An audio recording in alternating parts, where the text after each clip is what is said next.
now from the IBA at Winchester, engineering announcements for the radio and television trade.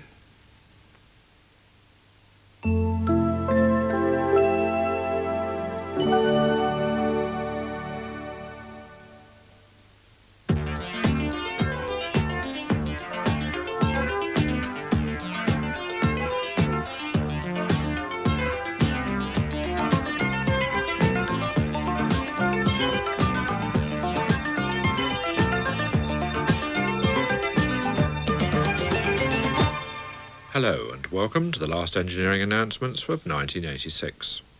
Not surprisingly, we look back at the year, what it's meant for the trade and the prospects for 87. Also today, a new transmitter bringing independent local radio to West Berkshire and North Hampshire. And the usual roundup of other transmitter news, bringing everything up to date for 1986. But first, Peter Ashforth and Pat Hawker consider just what kind of year 1986 has been for the trade.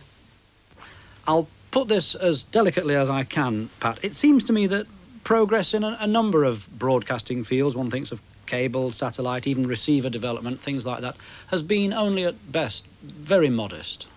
Yes, I think you could sort of sum this as in the old name of the play, Waiting for Godot.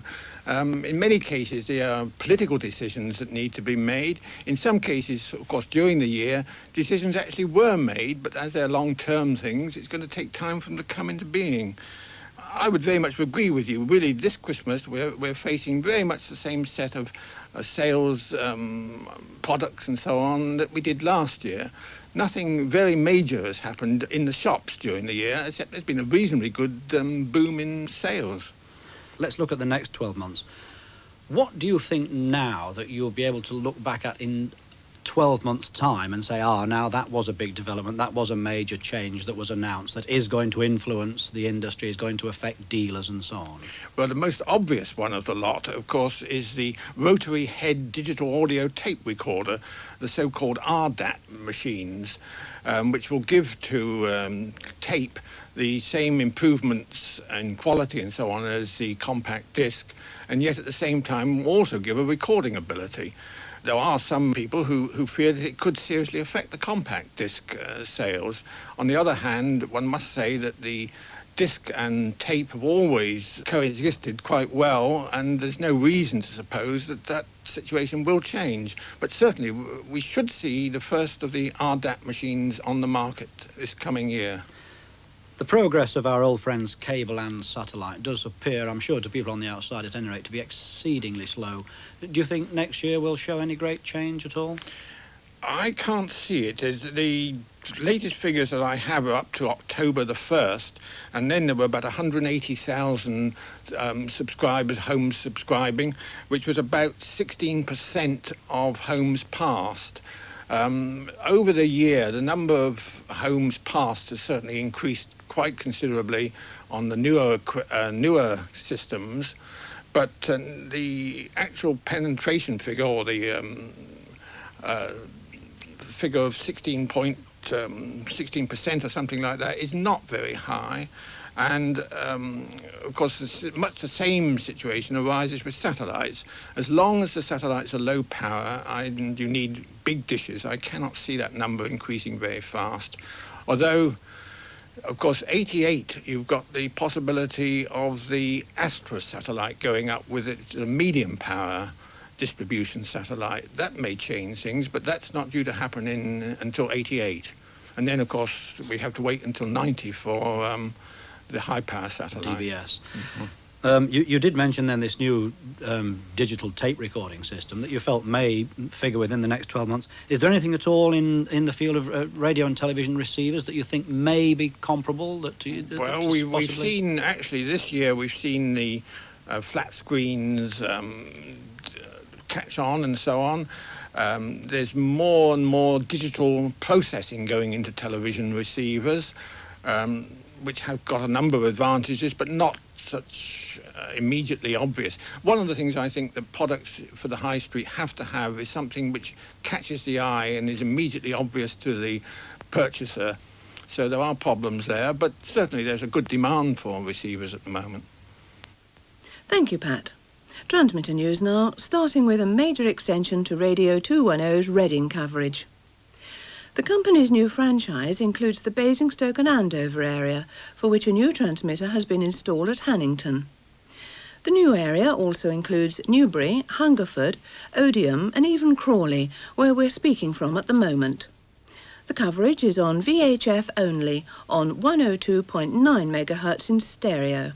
So this is a good opportunity to promote VHF as an essential and the best waveband for radio listening.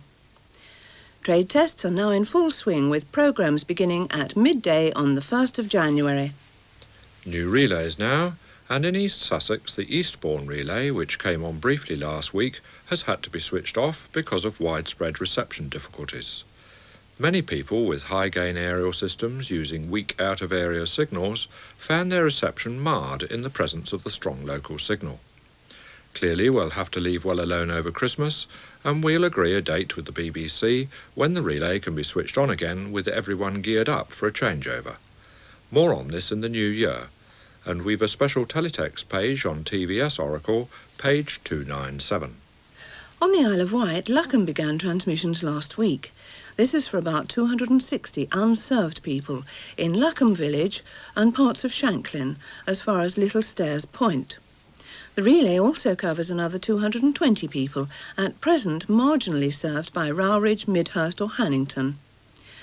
Viewers in the new service area and presently using other stations should be encouraged to change to the Luckham relay to avoid interference problems. TVS and TVAM are on Channel 59 and Channel 4 on 34. Group W wideband aerials are needed, vertically polarised. That's Luckham on the Isle of Wight on the air. Near the England-Wales border, the relay at Nuckless is on the air. It's intended to serve about 250 people in Nuckless itself and in parts of the surrounding rural areas, as shown here. However, in order to bring a signal to the Nuckless relay for retransmission, we've extended the coverage of the established Garth Hill relay. This has the additional benefit of serving a further 110 people in areas extending to Llanfair Waterdyne. The old Garth Hill channels remain the same, but with horizontal polarisation in this shaded area. The new channels for Nuckless are 42 for ITV and 49 for Channel 4. Group B aerials are needed, vertically polarised. Nuckless and the Garth Hill extension are now in operation. Also on in the London area, New Barnet. This brings good television signals to about 1,500 people in New and East Barnet. Viewers in the new service area already using Bluebell Hill or Alexandra Palace should change to the new relay to avoid any interference problems. London ITV and TVAM are on Channel 59, with Channel 4 on 48. Vertically polarised Group CD aerials are needed. New Barnet is on the air. Southwest of Shrewsbury, Colebrook Dale is also on the air. It's for about 275 people in Colebrook Dale itself, who are shielded from existing transmitters by the River Severn Gorge. Programmes from Central and TVAM are on Channel 47, with Channel 4 on 41. The aerial group is B with vertical polarisation. Colebrook Dale is on the air. And hope to be on the air in time for Christmas, Rampisham UHF in Dorset. This television relay has been built at the existing BBC radio site here. It's to bring better television reception to Hook and part of Tolla Porkeraam. Programmes from TSW and TVAM are on Channel 43 and Channel 4 on 50. This means Group B aerials, but the polarisation's horizontal. Rampisham UHF is due on the air within the next few days. Channel 4 and 2 more relays now equipped.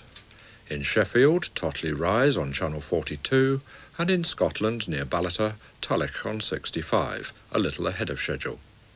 Expected before Christmas, Camperdown on Tayside on Channel 29. Those 3 stations will extend Channel 4 coverage by 4,400. All other remaining relays, just under 100, will be equipped for Channel 4 during 1987. Before we close for the year, a reminder of our address. Engineering Information Service, Independent Broadcasting Authority, Crawley Court, Winchester, Hampshire, SO 212QA.